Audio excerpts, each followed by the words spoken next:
Kemudian apa yang dimaksud dengan pembeli beretikat baik dalam konteks jual beli tanah ini? Ya, ini dijelaskan lebih lanjut pada SEMA nomor 4 tahun 2016 ya.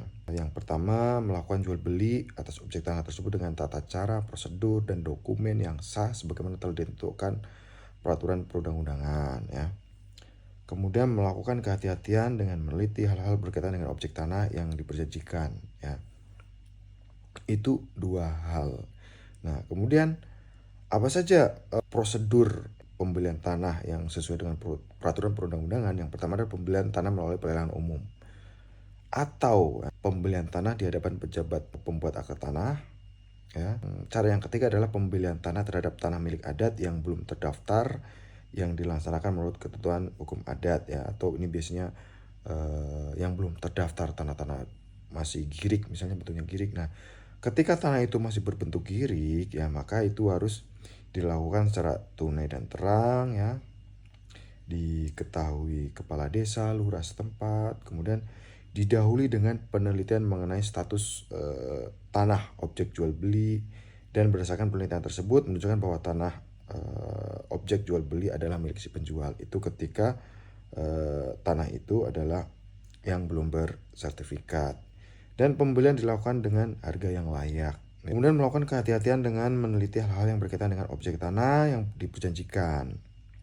Penjual adalah orang yang berhak memiliki hak atas tanah yang menjadi objek jual beli sesuai dengan bukti kepemilikannya. Atau tanah atau objek yang diperjualbelikan tersebut tidak dalam status disita ya. Atau tanah objek yang diperjualbelikan tidak dalam status jaminan atau hak tanggungan, atau terhadap tanah yang bersertifikat telah memperoleh keterangan dari BPN dan riwayat hubungan hukum antara tanah tersebut dengan pemegang sertifikat gitu ya.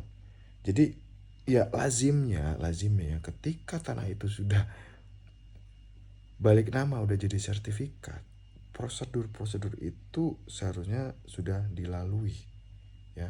Artinya BPN tidak sekonyong-konyong menerbitkan sertifikat ya, kan harus BPN melakukan penelitian, ada sengketa atau tidak gitu ya.